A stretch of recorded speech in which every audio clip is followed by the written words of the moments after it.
Hi. So today I thought I'd talk about depression. Depression's a massive problem for many people, and for a long time the numbers of people who have anxiety and depression has been going up.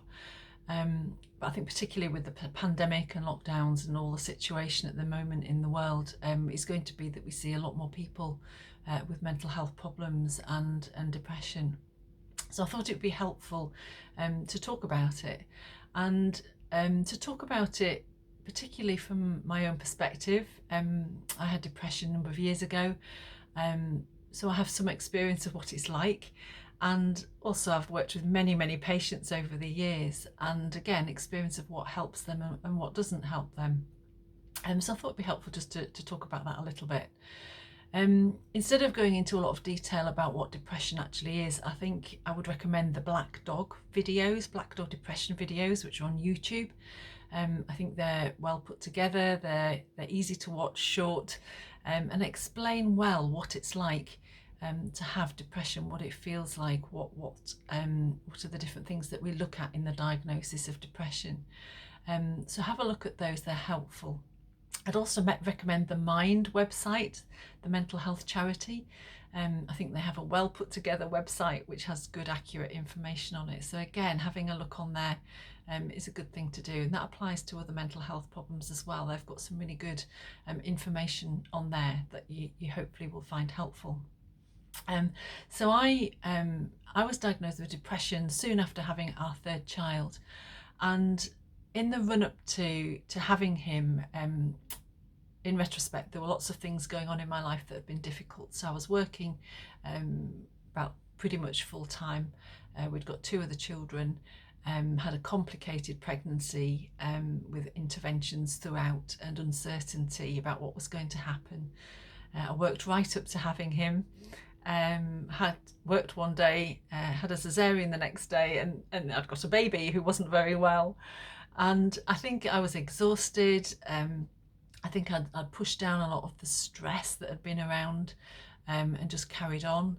And I got to the point when he was about five months old when I realised, and people pointed out to me, that I wasn't functioning very well. I found practical things really difficult, day-to-day things difficult. I found it hard to think straight. I couldn't make decisions. I found that I was negative. I felt like there was a black cloud over me, quite helpless, hopeless, to the point where it felt like, what's the point carrying on with things? And helpfully, a friend actually said to me, you need to get some help. And I think my family realised that as well. And so I went to see my GP, which is a good thing to do. And they said they thought I was depressed and I should start on some medication. Now, most people probably would just start on medication, but I found that quite difficult. And I think I found it difficult because up until that point in my life, I'd been really interested and thinking a lot about what makes people ill and what makes people well. What are the different factors involved? And for me, there were a number of things, a lot of, and I'll talk about them as I go through my story, but I think I found the idea of taking medication difficult because I have a faith in God. I felt like I shouldn't be feeling like this, that I shouldn't be in this situation, that I'd tried to deal with stuff in my life, and I shouldn't be in this situation, so I shouldn't take medication. And I think that was partly not being very well at that point as well. And after 3 weeks of looking at my medication and not getting any better, I did actually start to take it. And after 10 days of medication, it was like a light bulb went on in my head, and I felt loads better, quite suddenly loads better. And that surprised me, actually, how effective that was. And suddenly I was able to think again. I felt more positive, more hopeful. I could be more proactive about making changes. And so that was a really good thing. Now, I think the danger, and one of the dangers that I can say because of all the patients that I've seen, is that when people start to feel better, it's really easy not to do anything else.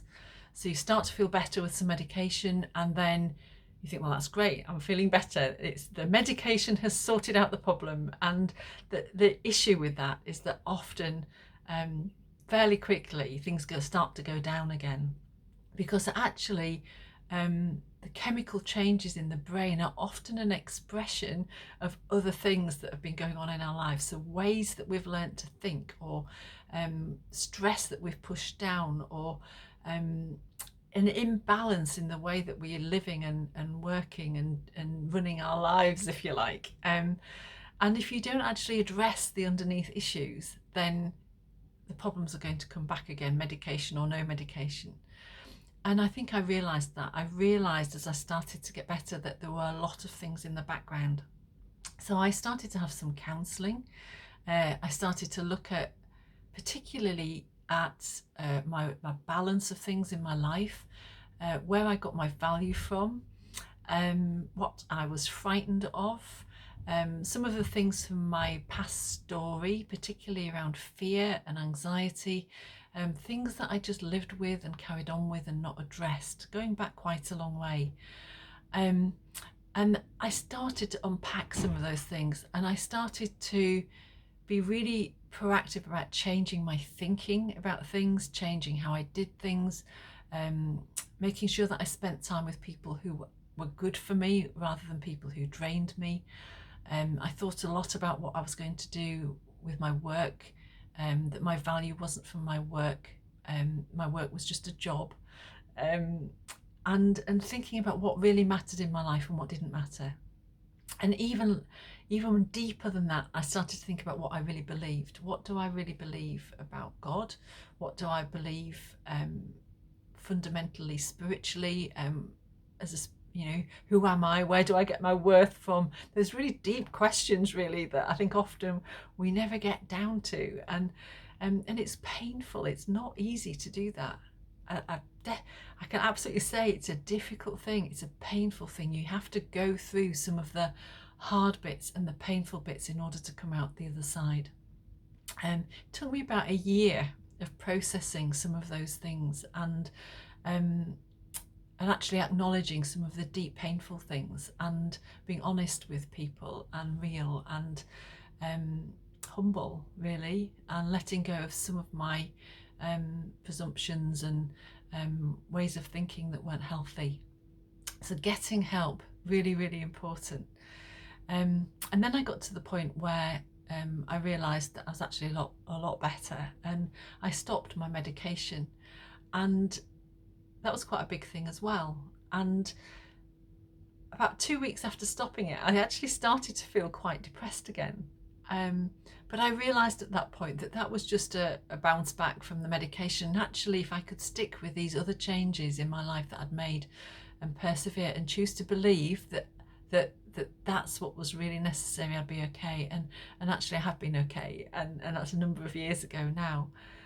So I think some top tips around depression. Firstly, actually acknowledging that there's a problem is really, really important, and acknowledging it maybe to a family member or a good friend or somebody that you trust, who you know is good for you and will say, be truthful with you but loving with you.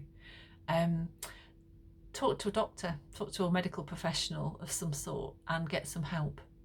There's loads of help out there. Medication can be really useful, particularly in the beginning, and particularly to help people function again. I think for me that was the main use, and that's often what I've seen with patients, that it helps people start to function again. So don't be frightened of it. It can be useful, but don't put so much hope in it that you don't do anything else as well. And then often it's helpful to think about your story. And by that I mean, what's happened in your life, going back as far as you can remember. What was it like at home? What was it like at school? What about infant school, junior school? If you're in other countries that won't make much sense, but as you progress through school years, what are the key things that happened that you can remember, both good and bad? What were the positive things that fed into your life? What were the really negative things that fed into your life? Have there been patterns of things? So people often find that there's been a pattern of rejection, or a pattern of trauma, or a pattern of fear, or a pattern of feeling not worth anything, that they'll always fail. Depression is often linked with a feeling of hopelessness, helplessness and hopelessness, a bit like I felt. And we don't have to stay hopeless. That's backed up in research that it's very unusual to find that there's no way of gaining hope again. And some of the psychologists think that hopelessness is often linked with feeling invisible and disconnected. And that when we become connected again to people, to ourselves, and to God as well, that then those connections mean we start to be visible again. We start to be a person again. We're of worth again, and we can get hope back. And as hope comes back, then depression can leave. So actually getting to some of those deep roots, whether you do that with a friend or with some professional help, or using online tools or reading books, whatever it is, get some help, because actually that's what really brings the change for people. And I can say, sort of all these years on, that there have been times that depression wants to sneak back in again. It's a bit like that black cloud wants to come and hang over my head again. But I've got a much better tool belt, if you like, so that I can know what to do when that starts to happen. And I'm much more able to ask for help again, or to acknowledge where I'm at with people, and then you can catch it quickly and stop it coming back in again. It's nearly always linked with patterns of thinking, things that have come in our story, and that's really key, that we start to actually acknowledge there are things that have come in, there are things that have happened in our lives that may be out of our control, that weren't right. We might not be able to do anything about our past. Well, we can't, can we? We might not be able to do anything about our circumstances even at the moment, but we can do something about how we look at it. We can do something about how we see it. If we get the help to get in a place where we're functioning again and we can think straight again, then it's possible to change how we look at our circumstances, how we see what's going on, how we see ourselves in that, how we see God in that, the framework of our lives that are what's our scaffolding, if you like, internally. We can change those things, and then whatever circumstances are going on, we can still have hope. I hope that's helpful. It's difficult to cover such a big topic in a short amount of time, but if you'd like to look in my helpful links section for the keys to health, wholeness and fruitfulness, one of the sessions in there I talk more about depression. We also talk about anxiety, and also in that section I did do some podcasts with the church that I'm connected with in Sheffield called The Well. It's called Wise Lives, and we talked about mental health there as well. You might find that helpful. There's a book, it's a bestseller book by a guy called Johann Hari, called Lost Connections, and in that he talks about this whole thing about our connectedness to people and links with mental health problems. You might find that helpful too. And again, the Mind website's a really useful resource. So look what's out there, get some help, and it's possible to come through on the other side. It's possible there is a light at the end of the tunnel of depression.